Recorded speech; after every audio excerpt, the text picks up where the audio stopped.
Muri yeZimbabwe ndauya zvekare panapa ndine imwe nyaya yandiri kusangana nayo panapa pari kunzi pakarohwa mari 4 million iya kuBulawayo paitopfura mumwe mupurisa anga akapfeka uniform uyo akamakwa iyo face yake neheti yebasa iyo. Saka vanhu vakawanda vari kupopota kuti saka basa rake raakambonyatsoopindira ipapo nderechii kana achisiya situation yakadai so ichiitika achingodarika achienda. Asi vanhu vazhinji vari kuti hatikwanisi kumublema, vamwe vari kuti tinokwanisa kutomublema nekuti aifanirwa kuita plan nekuti ndo basa ravo rekuchengetedza nekutomisa mbavha dzinenge dzichiba. Nyaya according mabudiro iri kuita panapa pari kunzi don't blame this police officer for taking no action but focusing on his private business as robbery drama unfold. He has enough problems, no fees, no rent, no uniform, no food, no stationery at work, no data, no airtime. Salary is insufficient. See no evil, hear no evil. Ndo mashoko atiri kusangana nawo panapa because mari paitorohwa pakaitopfura nemupurisa vanhu vatozoshamisika. Zimbabwe iri kutovhunduka kuti 4 million yakarohwa pari kuonekwa mupurisa officer, ndo basa ravo muofficer kuti vange vachitoitawo plan. But vanhu vavhunduka nenyaya iyoyo. Asi vamwe vari kuti musamunyanye kumublema kana kumuomesera nekuti vanhu ivavo varitori pakutoremerwawo neupenyu.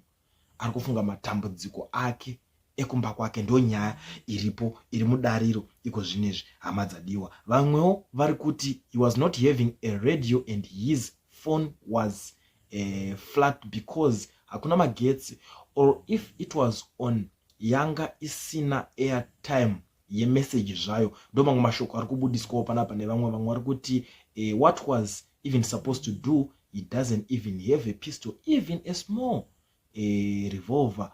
How is he supposed to stop those armed guys? Mamwe mashoko aripo kuti anogona kunge anga asitorina kana chinhu chekuti akwanise kuvarwisawo. Asi vanhu vari kutaka kubatikana nenyaya iyoyo. Vamwe vari kuti what was he supposed to do, ari one and unnamed, yet the robbers were many in numbers and armed at the same time.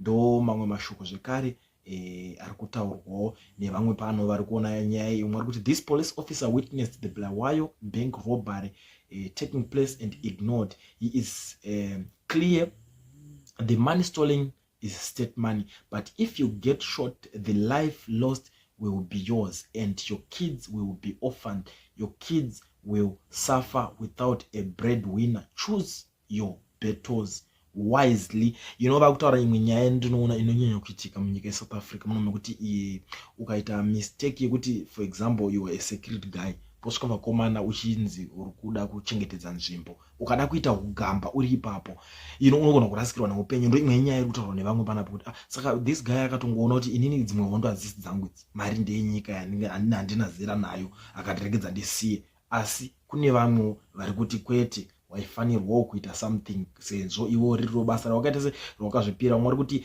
he had come to see mission through and then report to the corrupt cabal which he the developed the Ziggy brought USD they were taking to China or Dubai stage managed ses. Pakaipa madzadiwa, vanhu varongotaura zvozvo vanoda, but ndo situation iripo. Nyaya imwe iri kutaurika kuti saka mari iyi machances yayo kuti inzi ichateerwa ikabatwa anoti netsei, because kana pachionekwa mupurisa achipfura pachiitika chiitiko chakadaro zvinopera mushe here? Ndo nyaya hombe iri kunyanya kunetsa panapa kuti zvinopera mushe here kana pachinzi pari kupiwa mari mupurisa achingodarika zvake nenzira. Ndo nyaya hombe iripo. Muri yeZimbabwe ndakondiwe panapa ndikuzivise tichionesana zvimwe zvinhu zvese zvinoga zvichiitika. Munoziva kuti panapa tina nungo dzekuonesana nyaya dzese dzinenge dzichitenderera. Nyaya iyo muri imimiwo munoitongawo sei hama dzadiwa? Munoionawo sei nyaya ye4 million iyi kuti mupurisa aingodarika zvake nenzira haana kukwanisa kuda kubata kana kuita kudzivisa mbavha dzikuba? Uriwo unoitongawo sei nyaya iyoyi? Tell me what you think in the comment section.